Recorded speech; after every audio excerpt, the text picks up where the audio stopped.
Assalamualaikum warahmatullahi wabarakatuh. Waalaikumsalam warahmatullahi wabarakatuh.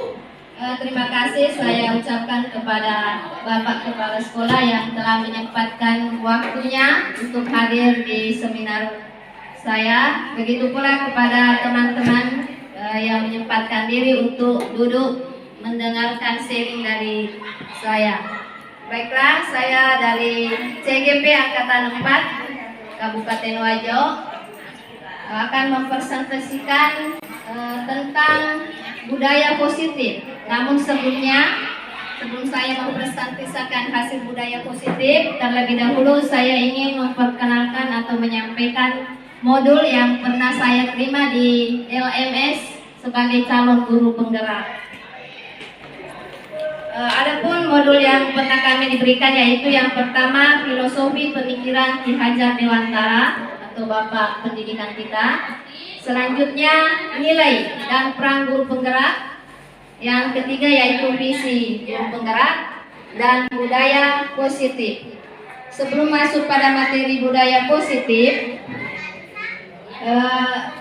saya ingin menyampaikan perubahan paradigma yang disampaikan atau dicanangkan oleh Bapak Menteri Pendidikan yaitu Bapak Nadiem Makarim tentang pendidikan, bahwa hal ini sejalan dengan pemikiran Bapak Pendidikan kita yaitu Bapak Ki Hajar Dewantara, bahwa pendidikan itu menurut Ki Hajar menuntun tumbuh kembangnya murid,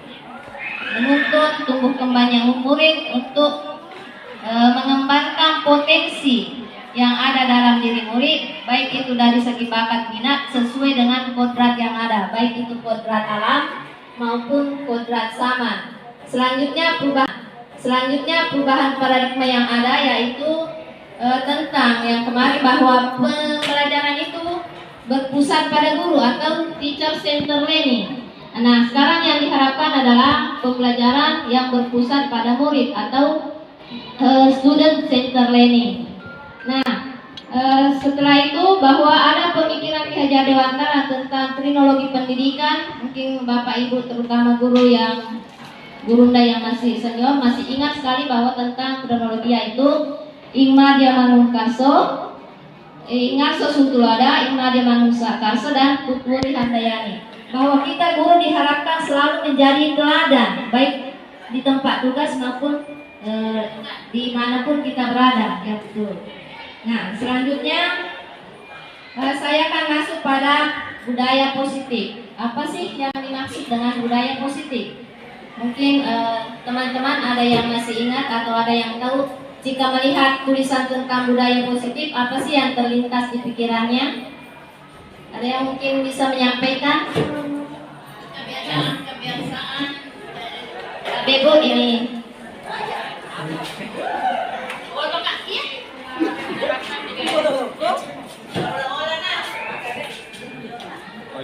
Ya, silakan. Kalau saya, halo. Tukar.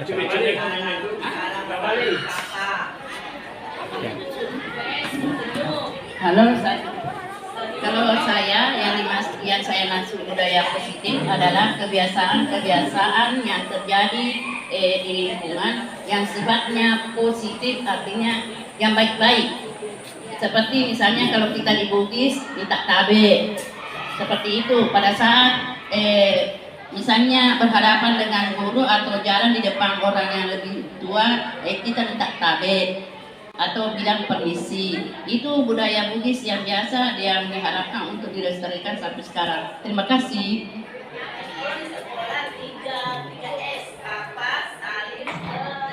Terima kasih saya sampaikan kepada Ibu Mus atas tanggapannya. Selanjutnya saya berikan kepada Ibu Mas Linda.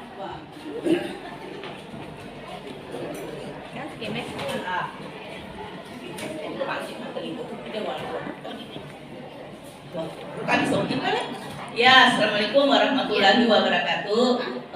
Sangat berkaitan dengan apa yang dikatakan oleh Bu Musdalifah dan budaya kita yang ada di sekolah ini. Ada tiga S yang terkenal ya: sapa, salim, dan senyum. Iya. Itulah guru yang selalu menyapa siswanya. Siswa juga menyapa gurunya dengan 3S. Sapa, saling, dan senyum.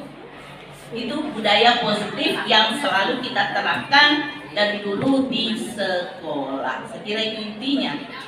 Kemudian budaya positif yang disesuaikan dengan lingkungan kita tentunya selalu berkaitan dengan lingkungan kita di adat Bugis ya, tidak boleh terlepas dari situ.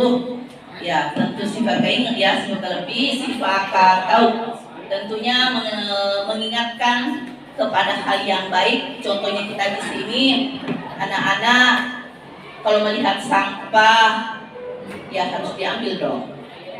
Jangan buang sampah di sembarang tempat. Saya kira juga itu termasuk budaya positif karena kebiasaan yang baik. Budaya adalah kebaikan. Budaya adalah kebiasaan ya. Dan merupakan perjanjian juga. Ya, mematuhi tertib sekolah itu juga menjadi budaya positif. Saya rasa begitu. Singkat saja. Assalamualaikum warahmatullahi wabarakatuh.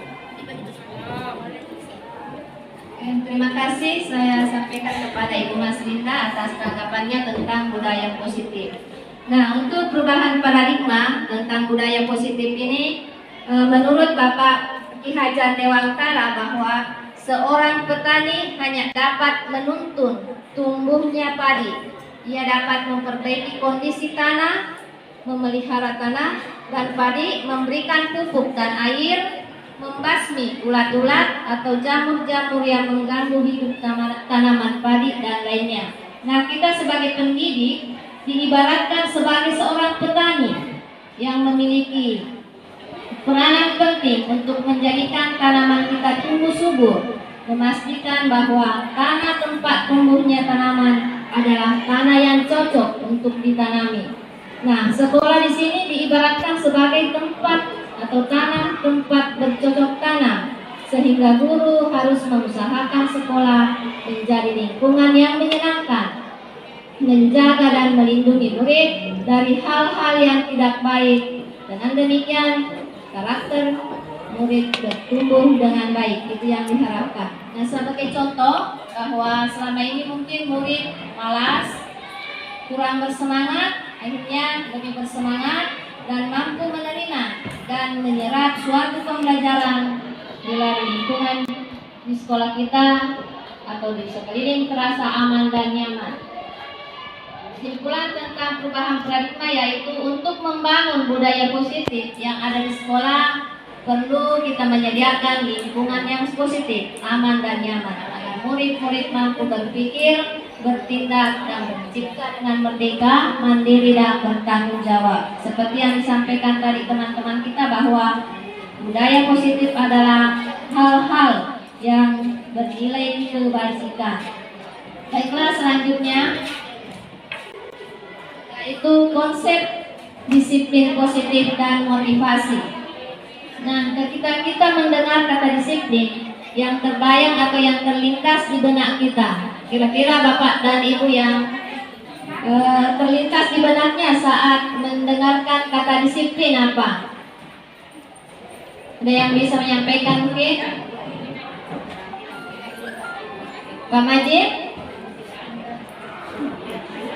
Yang terlintas di benaknya atau di pikirannya kalau saya mengatakan apa sih itu disiplin? Terima kasih atas kesempatan yang diberikan kepada saya. Jadi ketika kita mendengar kata disiplin, ya, jadi banyak hal yang bisa timbul. Salah satunya yaitu ketika mendengar kata disiplin, terutama dalam lingkungan sekolah, ya, yang pertama tepat waktu, ya, tepat waktu dalam hal proses belajar mengajar. Kemudian bagaimana kita bisa mengarahkan peserta didik untuk senantiasa mematuhi segala peraturan yang ada di sekolah. Kemudian selanjutnya disiplin itu terkait bagaimana kita senantiasa selalu menjadi contoh bagi peserta didik, ya. Jadi kita harus selalu menjadi contoh yang bisa ditiru dalam segala hal. Ya, apakah dari segi sikap, ya seperti itu. Konsep disiplin positif dan motivasi. Tadi ketika mendengar disiplin, Pak Majid menyampaikan terbayang atau terlintas di pikirannya yaitu tentang beberapa disiplin, baik itu disiplin waktu, disiplin dalam peraturan sekolah dan lainnya. Baiklah, selanjutnya kita akan membahas tentang keyakinan kelas. Kira-kira Bapak dan Ibu pernah tidak mendengarkan apa sih keyakinan kelas itu? Nah, menurut dosen pada tahun 1998, suatu keyakinan adalah lebih memotivasi seseorang dari dalam ataupun memotivasi secara intrinsik.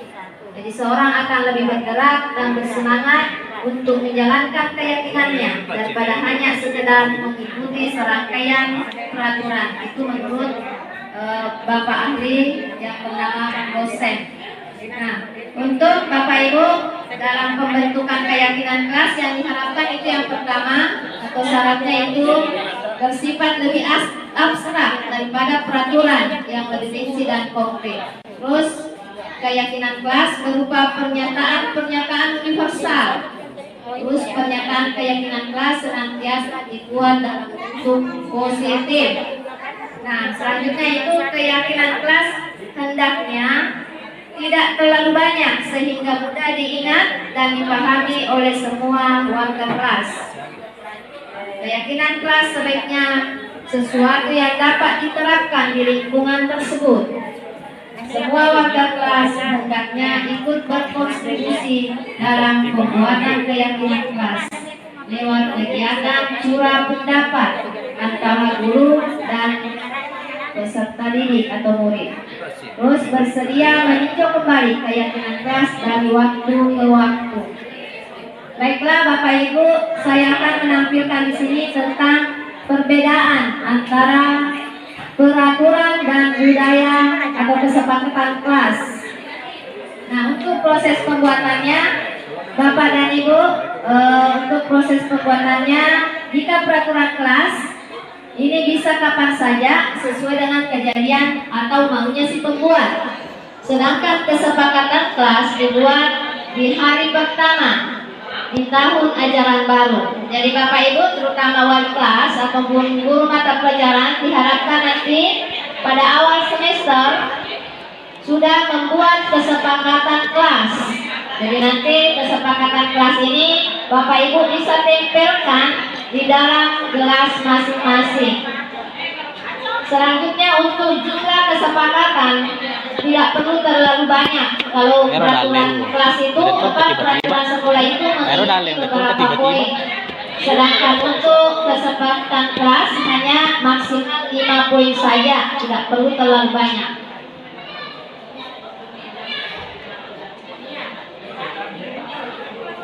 Nah, kata-kata yang digunakan dalam membuat peraturan biasanya kata negatif, sering, jangan, melarang, dan sebagainya. Kalau untuk kesepakatan kelas sendiri itu menggunakan kata yang positif dan fokus pada perbuatan yang diharapkan. Dilarang daripada melarang siswa ngobrol atau bercanda saat bekerja atau mengerjakan soal. Jadi diusahakan jangan ada kata tidak dan kata jangan kalau di kesepakatan kelas yang Bapak Ibu buat nantinya. Nah, suasana yang dibuat atau dalam untuk peraturan kelas itu dibuat karena ada kejadian tertentu, sedangkan di kesepakatan kelas ini Bapak Ibu buat berdasarkan niat baik guru untuk menjadikan kelasnya sebagai komunitas pembelajaran. Nah, itu beberapa. Selanjutnya untuk peraturan membuat kapok siswa jika melanggar karena disertai hukuman atau sanksi. Sedangkan untuk kesepakatan kelas ini membuat siswa sadar karena tidak melaksanakan kesepakatan yang sudah dibuat, sehingga teguran nanti akan didapat dari teman-teman jika melakukan pelanggaran terhadap kesepakatan yang sudah dibuat. Nah, siapakah yang membuat kesepakatan kelas ini? Kalau kesepakatan kelas dibuat oleh guru dan peserta didik. Jadi yang membuat itu antara guru dan peserta didik. Kalau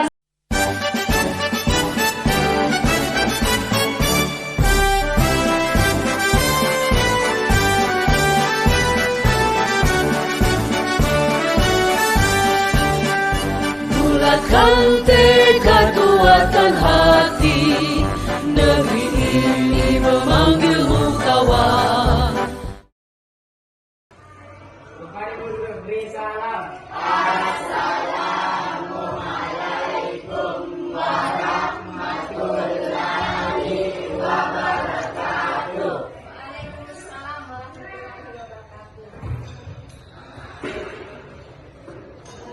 sebelum kita belajar, terlebih dahulu kita akan berdoa bersama. Siapa yang bersedia memimpin doa?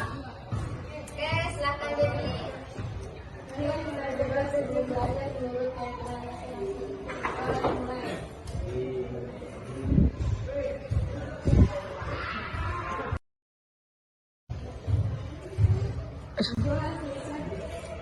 Terima kasih kepada Nanda Devi. Dilanjutkan.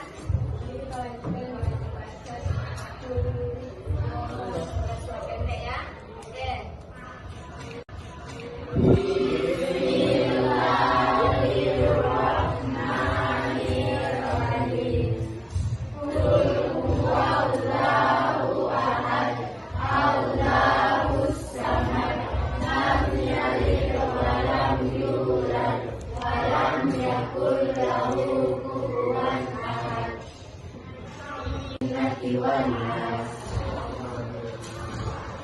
Terima kasih kepada Nanda yang sudah memimpin doa dan pembacaan surah-surah pendek. Selanjutnya sebelum kita belajar, ingin Ibu mengecek kehadiran siapa yang tidak hadir? Hadir semua. Terima kasih. Selanjutnya kita akan membuat kesepakatan kelas. Jadi kita awali dengan membuat kesepakatan kelas. Nah, kira-kira kelas yang Anda impikan supaya belajarnya lebih lancar seperti apa? Nanti Anda akan tuliskan hal-hal yang menurut Anda bisa kita sepakati atau hal-hal positif yang Anda yakini untuk dituangkan dalam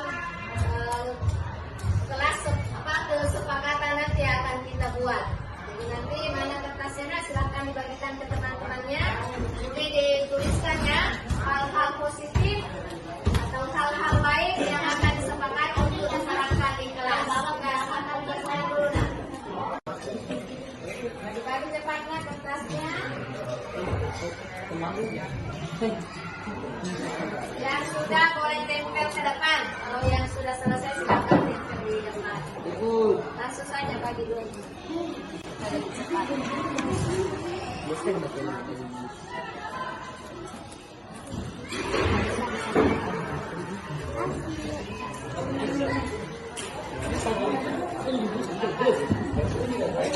Yang sudah silakan bawa tempel di sebelah sini.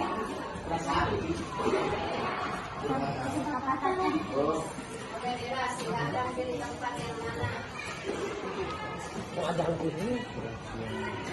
Yang sudah silakan. Yang masih bingung? Nah, hal-hal positif apa yang kira-kira mau dituliskan di situ untuk disepakati bersama? Ya, boleh. Silakan ditulis.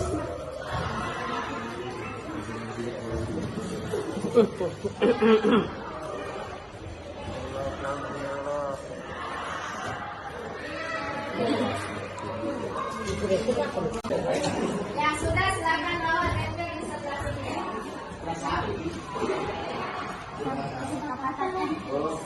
Bendera silakan pilih tempat yang mana. Yang sudah silakan.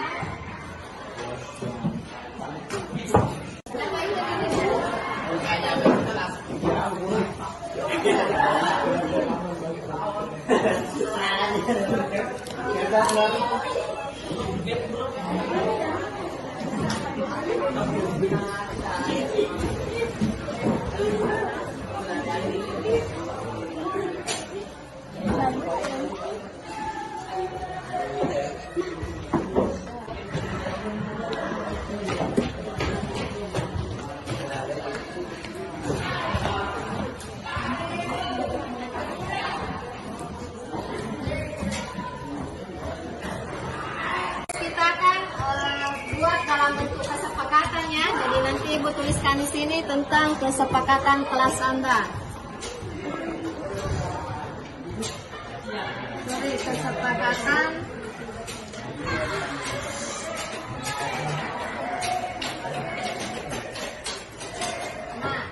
yang pertama saya coba kelas yang diinginkan adalah kelas yang aman, bagus, dan tertib.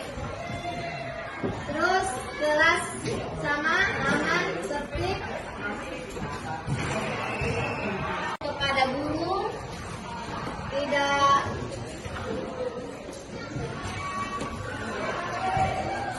keluar masuk kelas harus sistem, betul. Masuk kelas tepat waktu, berdoa. Nah, baiklah, kita rampungkan dulu satu. Yang pertama di sana ada berdoa. Nah, apakah Anda sepakat sebelum kita memulai pembelajaran kita akan lakukan berdoa? Baiklah, kita tulis berdoa ya. Selanjutnya ada juga kelas yang tertib, aman, dan bersih. Bagaimana? Setuju? Setuju. Kelas yang aman, tertib, dan bersih. Nah, kira-kira bagaimana mewujudkan kelas yang aman? Bagaimana supaya kelasnya aman? Nah, untuk mewujudkan impian teman bagaimana supaya aman? Ya, itu bersih, membuat sampah pada tempatnya. Tadi setuju angkat tangan kalau bisa ya.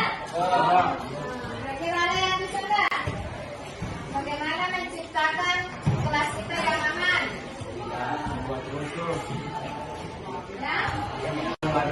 Ya. Jadi kita lebih dari menyatakan tidak, minimal menjaga keamanan kelas. Terus supaya tertib.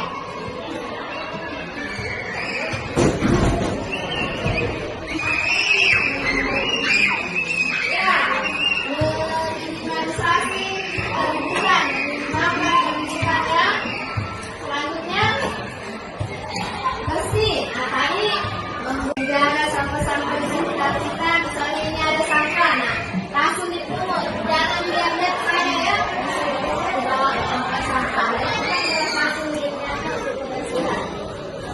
Nah, sebenarnya masih ada beberapa yang aturan wajibnya sekolah kita itu adalah wajib menggunakan masker.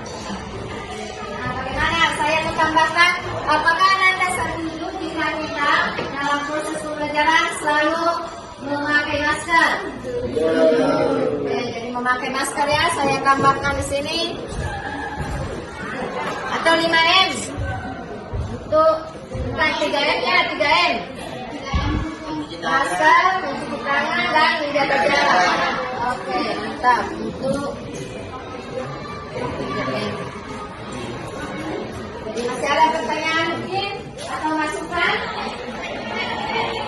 Baiklah, kalau sudah tidak masukan, selanjutnya kita akan saya harapkan turun ke lapangan untuk melakukan praktek. Dan materinya adalah materi permainan tradisional. Saya tunggu di bawah. Terima kasih. Assalamualaikum warahmatullahi wabarakatuh.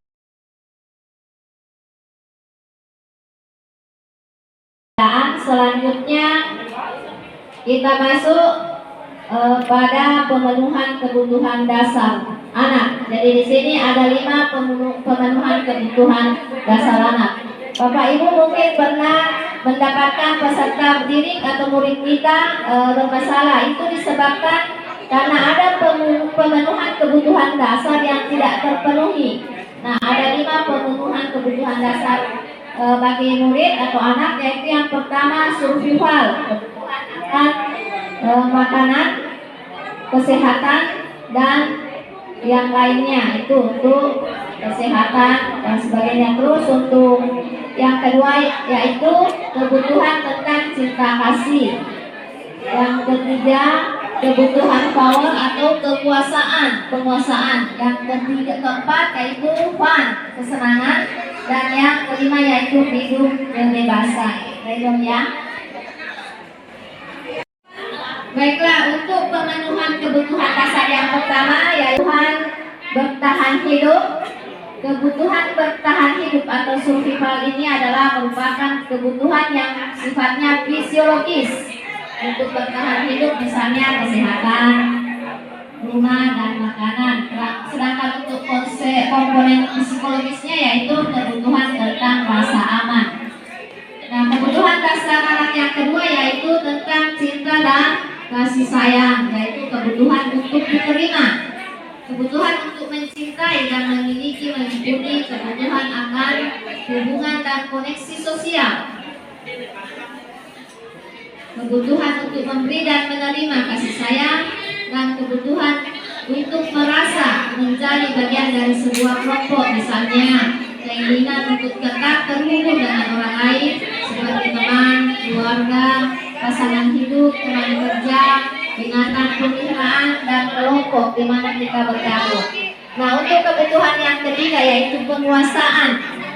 Penguasaan kebutuhan itu untuk pengakuan dan kemampuan. Kekuatan untuk mencapai sesuatu, menjadi kompeten, menjadi tampil, diakui atas prestasi dan kemampuannya. Nah, salah satu contohnya yaitu siswa membuat karena ingin dihormati atau memperlihatkan pencapaian kompetennya. Nah, kebutuhan dasar yang keempat yaitu kebebasan atau kebutuhan akan pilihan. Kebutuhan akan kemandirian, otonomi, memiliki pilihan, dan mampu mengendalikan arah hidup. Kebutuhan kebebasan ini yang diinginkan yaitu banyak bergerak, suka mencoba-coba, itu biasanya terdapat pada anak, dan tidak terlalu terpengaruh oleh orang lain, dan senang mencoba hal yang baru dan menarik. Dan kebutuhan dasar yang kelima yaitu kesenangan.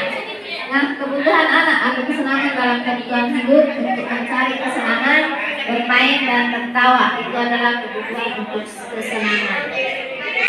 Selanjutnya ada 5 posisi kontrol.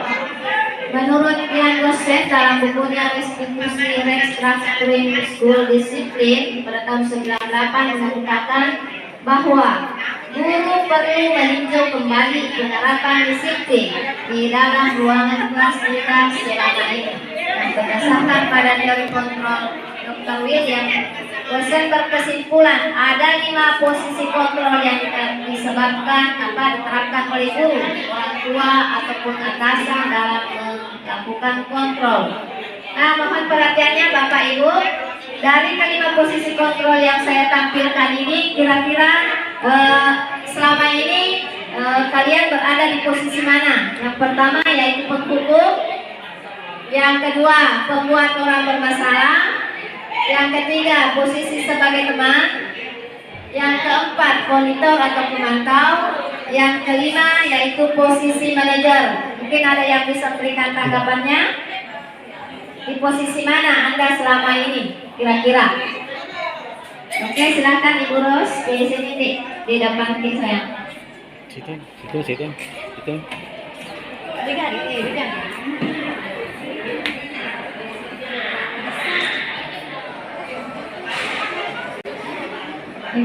Oke, terima kasih atas kesempatan yang diberikan. Dari 5 posisi, langsung saja dari 5 posisi yang Ibu jelaskan tadi, menurut saya selama ini saya merasa di posisi teman. Kenapa saya berpikir seperti itu? Karena saya selaku guru BK, saya selalu menjelaskan ke anak-anak bahwa jadikan saya sebagai teman. Karena memang seperti itu seharusnya BK. Guru BK harus menjadi teman bagi siswa agar siswa lebih terbuka dalam mengungkapkan masalahnya, dan itu bisa lebih mempermudah dalam proses penyelesaian masalah siswa itu sendiri. Seperti itu mungkin. Terima kasih banyak Di atas tambahan. Jadi diurus posisi teman. Baiklah, kita bahas satu persatu dari 5 posisi kontrol yang ada. Yang pertama yaitu tentang posisi penghukum. Seorang penghukum bisa menggunakan hubungan fisik maupun verbal. Contohnya, kadang kalimatnya mengatakan patuhi aturan yang saya buat. Awas ya kalau tidak, itu salah satu contoh kalimat penghukum. Sedangkan yang kedua yaitu posisi pembuat orang merasa bersalah. Pada posisi ini guru biasanya akan bersuara lembut, tetapi dengan kalimat misalnya ibu sangat kecewa sekali dengan kamu. Nah, itu adalah posisi membuat sehingga anak merasa bersalah. Terus yang ketiga itu tadi guru sebagai posisi teman. Guru pada posisi ini tidak akan menyakiti murid, tapi akan berupaya mengontrol murid melalui persuasi. Contohnya tadi guru mungkin. Nah, selanjutnya posisi monitor atau pemantau. Monitor berarti mengawasi. Pada saat kita mengawasi, kita bertanggung jawab terhadap perilaku orang-orang yang kita awasi. Posisi pemantau berusaha pada peraturan-peraturan dalam konsekuensi. Misalnya bagaimana dalam menerapkan peraturan itu, apa sanksinya dan konsekuensinya. Posisi yang terakhir yaitu posisi manajer.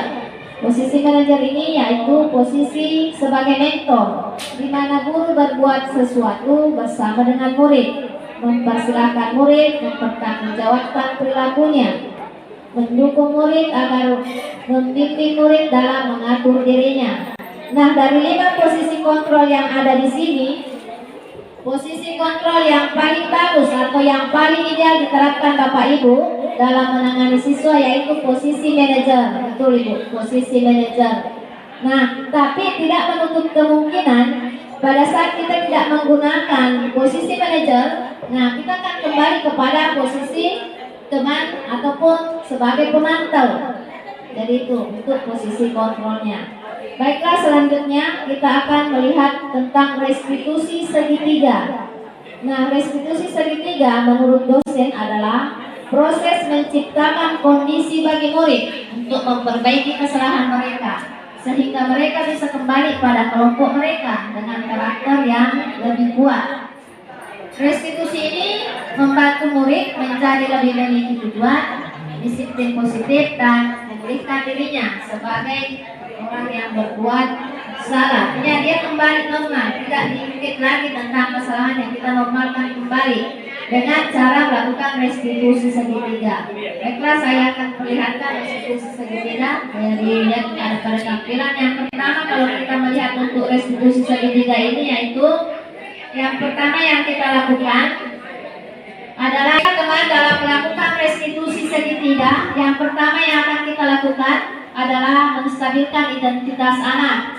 Misalnya menanyai tentang namanya, apa alasannya melakukan. Nah, setelah itu mengidentifikasinya yaitu dengan cara menstabilkannya dengan cara bahwa setiap manusia itu pernah melakukan kesalahan. Selanjutnya kita masuk validasi tindakan yang salah. Nah, pada saat anak-anak melakukan kesalahan, tentu mereka memiliki alasan. Nah, tadi alasannya pasti karena pemenuhan dari kebutuhan dasar yang 5 tadi tidak terpenuhi. Misalnya anak-anak mau ke kantin, pasti kan alasannya lapar kan? Nah, itulah kita perlu mengetahui kenapa anak-anak membuat masalah, sehingga kita melakukan validasi masalah yang dilakukan. Selanjutnya yaitu menyampaikan keyakinan. Tadi kita setelah membuat kesepakatan kelas, nah pada saat ada peserta di anak murid kita bermasalah, nah disinilah kita mengingatkan kembali bahwa apakah apa yang mereka lakukan ini sesuai dengan kesepakatan yang sudah kita buat atau bertentangan. Nah, setelah itu baru kita memberikan penguatan bahwa apa yang akan dilakukan anak tersebut setelah ini dan mencari solusi dan permasalahannya. Harapannya bahwa kedepannya anak akan lebih bertanggung jawab dan tidak mengulangi kesalahan yang sama. Demikian ya untuk restitusi segitiga. Selanjutnya saya akan tampilkan video restitusi. Jadi mohon dilihat cara saya melakukan restitusi terhadap peserta didik. Ini suara itu. Buat depan, mic-nya.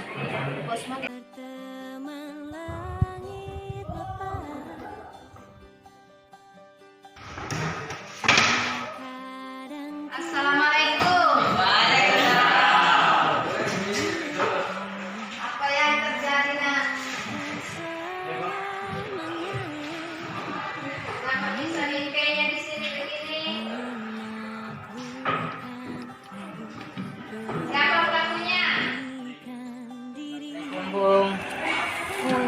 Waalaikumsalam warahmatullahi wabarakatuh.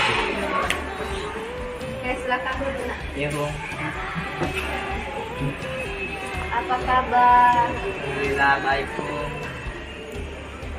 Apa yang terjadi tadi di kelasnya nak? Tadi saya bermain bola pun bersama teman-teman dan saya tidak sengaja memecahkan bingkainya pun. Nah, Rafa, setiap orang itu nak pasti pernah melakukan kesalahan.